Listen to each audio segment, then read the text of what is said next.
Isradi Zainal, seorang rektor dari Universitas Balikpapan, mengundang Rocky Gerung dalam diskusi mengenai pembangunan IKN.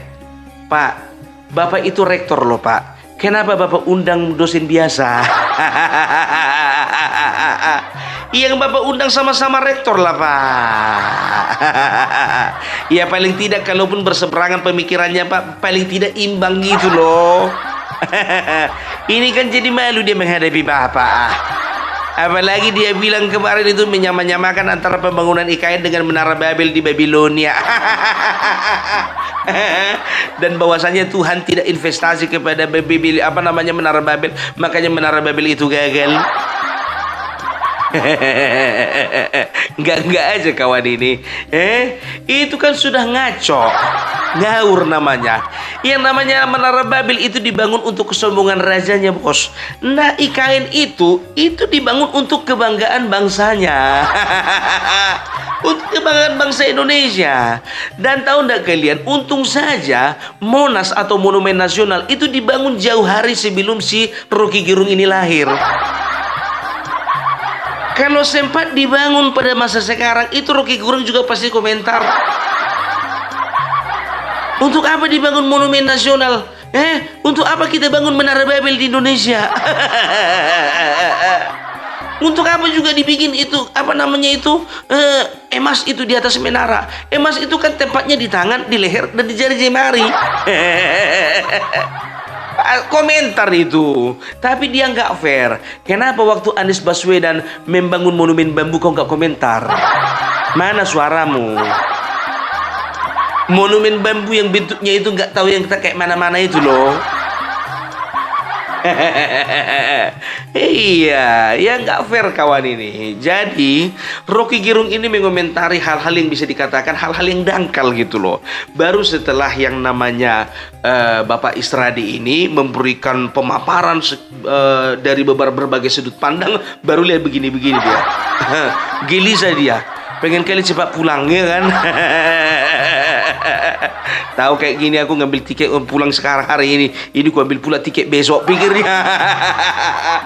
Ya, Bapak Isradi itu sudah paham ya bagaimana cara menjawabmu, karena beberapa bulan yang lalu itu yang namanya yang namanya si Anies Baswedan itu sudah nanya duluan daripada kau. Dan dia pasti berpikir ya kan, pertanyaan ini nggak jauh-jauh beda sama si Anies kan begitu. Yang pertama dari segi lingkungan hidup ya kan. Ya seringkali dikritisi bahwasanya pembangunan IKN itu merusak hutan. Padahal hutan yang ada di sekitar itu ada sekitar 6.000 hektar ya. Yang dipakai itu hanya sekitar 2.000. Dan yang dipakai 2.000 itu bukan hutan alami. Yang masih lengkap monyetnya, yang masih lengkap gajah sama harimaunya. Bukan. Tapi yang dipakai itu sebagian besar itu bekas hutan tanaman industri, di mana pernah panen 6 bulan sekali. Gitu dia. Dan dikatakan pembangunan IKN itu merusak lingkungan hidup. Justru pembangunan IKN itu memperbaiki lingkungan hidup. Kenapa? Karena sebelum ada IKN di situ itu marak yang namanya tambang ilegal. Ngerti? Cerdas kita. Jadi jangan cuma berpikir bahwasanya itu isi kepala doang. Gali informasi bos. Kalau perlu terjun ke lapangan. Sedangkan Bapak Isradi sendiri katakan, saya orang yang lebih tahu IKN. Setiap minggu saya pergi ke sana. Mau kau lawan orang yang punya rumah? Kalau dianalogikan, Pak, toilet Bapak di sebelah ada di depan kan? Kok di depan Pak? Di belakang Pak. Loh, tapi Pak toilet Bapak itu di depan. Kok Bapak ngotot di depan? Saya yang punya rumah kok Pak. Jadi seperti itulah. Ya nggak bisa ngotot kalau untuk siapa ini, si Rocky Gerung ini. Ya, jadi itu dia. Jadi semenjak ada IKN, tambang ilegal itu menjadi makin hari makin sedikit, makin hari makin sedikit. Gitu loh. Jadi jangan salah persepsi. Itu kalau otak sudah kotor ya kotor aja. dari segi dunia usaha dan dunia industri ya. IKN ini sejak 2022 sampai sekarang itu sudah menyerap sekitar 10.000 tenaga kerja, dan tenaga kerjanya bukan dari lokal tapi dari Pulau Jawa dan dari Sumatera. Ngerti? Coba sensus dulu, Rocky, tetanggamu kiri kanan ada nggak yang kerja di sana? Gitu loh, kok data dulu itu, bah. Itu dia. Baru yang kedua, ya kan, mengenai bahan material. Bahan material kan nggak mungkin diimpor, ya kan? Emang gula pasir ada mungkin diimpor untuk barang-barang tertentu, tapi kalau untuk material-material primer ya, itu pasti mereka ambil dari Pulau Sulawesi, dari Pulau Nusa Tenggara, Pulau Kalimantan dan lain sebagainya, gitu loh. Jadi nggak usah khawatir lah. Yang tersejahterakan juga itu sudah pasti perusahaan-perusahaan yang ada di Indonesia ini, terkhususnya di Kalimantan sekitarnya ya. Kenapa aku katakan seperti itu? Masuk kita ke masalah alat berat dan juga perlengkapan kerja. Otomatis yang dilakukan walaupun ada perusahaan asing itu hanya bersifat pendanaan, tapi untuk operasionalnya sudah dipastikan itu perusahaan-perusahaan lokal, dan yang menikmati adalah perusahaan lokal. Untuk apa? Untuk menggaji karyawan untuk yang bekerja di sana. Gitu loh. Jadi jangan pernah kalian itu berpikir bahwasanya IKN itu nggak ada dampaknya bagi ekonomi. Sekarang belum jadi sudah ada dampaknya. Belum jadi itu barang udah ada dampaknya, ada efek positifnya. Baru yang ketiga, Rocky Gerung mengatakan bahwasanya proyek IKN ini adalah proyek yang akan gagal. Dari mana kau tahu? Ada rupanya kau nyumbang. Ada udah berapa sumbanganmu sama IKN? Dana yang akan digelontorkan itu sekitar 446 triliun sampai selesai 2045. Nah, sampai sekarang dana yang terpakai masih 76 triliun. Masih banyak. Nggak akan gagal, itu masih banyak. Nah, kalian melihat kan selama ini perkembangan kok begitu-begitu aja progresnya. Emang kalian mau bangun kontrakan? Itu yang dibangun itu ibu kota negara, bro. Nggak bisa 1 hari 2 hari selesai. Ada fase-fasenya, ya kan? Sekian tahun dibangun dulu yang namanya kantor pemerintahan, setelah itu dibangun dengan pusat perbelanjaan, setelah itu dibangun lagi fase berikutnya sekian tahun itu apa namanya sarana pendidikan dan segala macamnya. Begitu cerdas kita. Iya, tahu kalian Trans Sumatera itu dibangun dengan dana lebih dari 500 triliun. Ini nggak nyampe. Jadi dari segi sudut pandang manapun ya, Rocky Gerung berusaha untuk mengkritisi IKN, Gatot gagal total. Iyalah, iya kan? Ya, dosen biasa mau ngelawan rektor mana bisa. Rektor itu udah pilihan itu. Dia itu rektor di Universitas Balikpapan itu sudah 3 tahun, biar tahu kau. Udah 3 tahun. Jadi dia itu memberikan jawaban itu bukan cuma berdasarkan apa yang di kepala, tapi fakta di lapangan. Karena apa? Dikatakan dia sekali seminggu dia kontrol terus itu. Kau udah berapa kali rupanya ke IKN? Ku tanya dulu kau. Udah berapa kali kau dalam 1 tahun ini? Nggak usah sok-sok tahu lah, ya kan? Jadi itu dia. Memang kalau kukatakan ini satu langkah yang luar biasa cerdas ini dari pemerintah. Ya, karena apa? Pemerintah melihat bahwasanya masyarakat ini terbagi 2. Ada yang mendukung IKN, ada yang kritis terhadap IKN. Nah, pemikiran kritis terhadap IKN ini diwakili yang namanya Rocky Gerung. Kebetulan muncungnya itu muncung panas. Jadi yang perlu dibungkam itu nggak perlu sekian juta orang, cukup yang satu muncung ini. Gitu loh. Nah, terbukti kan? Diam 1000 bahasa kan? Nggak ada bisa jawab kan?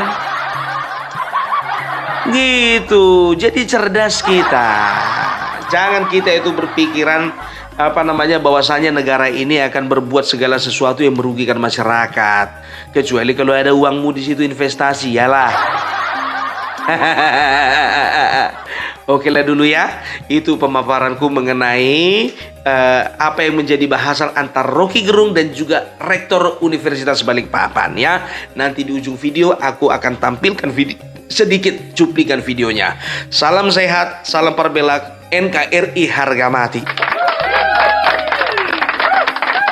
Itu yang saya puji dari Universitas Balikpapan, bahwa mengundang saya untuk bertengkar. Itu soalnya tuh. Soal tadi teologi tadi, ada contoh paling besar tuh. Menara Babel itu, the Tower of Babel di Babilonia itu adalah penanda untuk menghidupkan semacam itu, kan semacam IKN dari kerajaan Babel itu, Babilonia. Menara Babel berantakan akhirnya. Kenapa? Karena Yahweh, Tuhan, tidak mau berinvestasi di kedunguan Babilonia.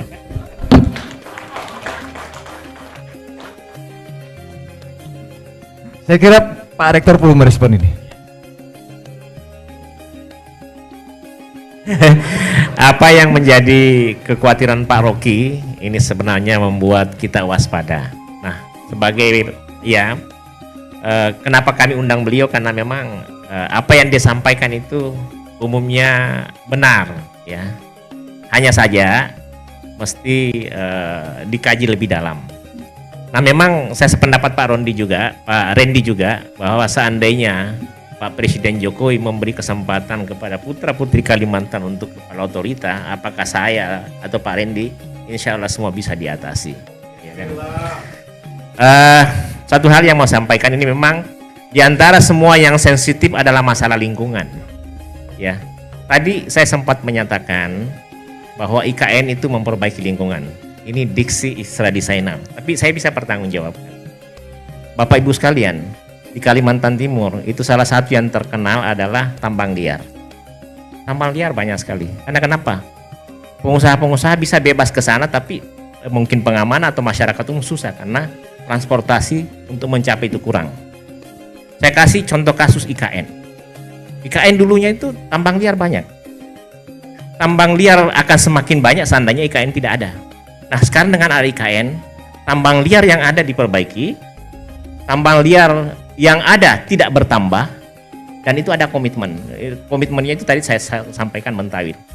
Kemudian saya nyatakan lagi, IKN ini Pak, ini jangan kita membayangkan, banyak profesor Amerika yang beranggapan bahwa IKN itu hutan primer. IKN itu 180.000 hektar hutan tanaman industri. Hutan tanaman industri yang dipakai sekarang sekitar 50.000 hektar. Nah, hutan tanaman industri itu biasa dipanen sekali 6 bulan. Dan itu sudah bukan hutan dalam arti sesungguhnya. Ya kan? Jangan pernah takut Bung Rocky, insya Allah semasa Bung Rocky bersama Uniba mengawal IKN, insya Allah lingkungan tidak akan dirusak di sana. Itu kami punya komitmen. Langkah kami apa? Ada beberapa langkah kami. Baru-baru, Kaltim adalah salah satunya daerah di Indonesia yang menerima kompensasi karbon hingga 2,5 triliun. Uniba bekerja sama Universitas Brunei Darussalam, Universitas Sarawak Malaysia, dan universitas yang ada di Kalimantan komit untuk itu. Kemarin kami semacam Zoom untuk bikin penelitian satu terkait bagaimana mempertahankan karbon itu bagi Kaltim. Bagaimana mempertahankan Kaltim itu sebagai lung of the world. Hutannya. Jadi bukan lagi Uniba, bukan lagi hanya Uniba wakil Indonesia. Minggu lalu kami MOU dengan Kepala Otorita IKN. Dia pesankan, tolong Pak Is bagaimana ke depan supaya kita bekerja sama dengan yang di luar. Saya bilang sudah Pak, di Uniba itu sudah lakukan. Bahkan kami, ini salah satu Uniba jadi panelis internasional di Belanda, di Amsterdam. Kita berangkat ke sana tanggal 21 Juli. Untuk bicara apa? Forest di Kalimantan. Kita meyakinkan bahwa itu tidak. Meski demikian, Pak konsep IKN benar, tapi kadang-kadang dalam aplikasinya yang kurang pas. Nah, Uniba dan Rocky Gerung ini akan mengawasi, dan saya yakin kalau Pak Rocky Gerung dengan Uniba mengawasi, insya Allah. Kami berkomitmen, kami itu di awal-awal ada orang ditanya sama orang bagaimana meyakinkan IKN itu bisa dibangun di sana, khususnya konstruksi. Saya jamin, saya Ketua Persatuan Insinyur Indonesia waktu itu. Hanya saja mungkin ini yang perlu perbedaannya dengan pengamat lain. Kalau saya Pak, kalau di IKN, kalau tidak ke sana dalam 1 minggu itu sakit kepala. Kami di sana tiap minggu. Ya kan? Dan kami adalah salah seorang di Indonesia yang paling intens. Kami juga ini saya melapor sama Bung Rocky Gerung nih. Saya ini Bung Rocky, orang Kaltim yang pernah ikut lomba. Jadi ada semacam lomba untuk jadi deputi eselon 1. Dari 120-an peserta ada 3 besar dan yang tertinggi nilainya saya. Orang bilang akan diangkat sama presiden. Ternyata nyatanya tidak. Meskipun saya siang malam membela IKN Bung Rocky. Tapi itu mungkin takdirnya lain. Saya Ya, ini harusnya melawan aja. sekarang. Nah, kawan saya terkait ekoteologi, waktu IKN saya 1 Juni sampai 2022 itu adalah tim ahli tim transisi IKN. Apa yang saya nyatakan? Saya bilang kalau saya punya wewenang, ada 3 yang pertama saya selesaikan tanahnya, ya kan? Jamin mereka masa depannya itu selesai kalau jamin. Saya pernah bilang semua anak-anaknya yang terdampak di IKN dia punya tanah itu mesti dijamin beasiswanya. Kalau misalnya ada masyarakat adat di kawasan yang ramai itu tetap ada, tidak apa-apa karena di dunia internasional itu kota tua itu lazim sepanjang itu betul-betul ada sejarahnya, ya kan. Yang ketiga udara itu debu dipastikan itu aman. Kemudian saya melihat ini sampai hari ini mudah-mudahan itu tetap konsisten bahwa kita akan membangun urban area cuma 25%, hutan 75%. Nah, sebagai bayangan kita jangan pernah membayangkan hutan di IKN itu adalah hutan dalam arti sesungguhnya. Jadi hutan dalam arti sesungguhnya sejak berpuluh-puluh tahun yang lalu sudah jadi hutan tanaman industri. Nah, dengan demikian kami Uniba kemudian Universitas di Pantan insya Allah akan tetap menjadikan itu tetap lang outwall, tetap hutan terjaga, akan tetapi kami tidak bisa apa-apa tanpa di backup Bung Rocky. Itulah alasan kenapa Bung Rocky selalu kami undang ke sini. Saya tutup ya. Oke, ini doa yang bagus tuh. Saya aminkan itu. Tetapi ada data menunjukkan bahwa pemanasan global hari ini Indonesia penyumbang situ kayak poin itu. Jadi coba pikiran itu.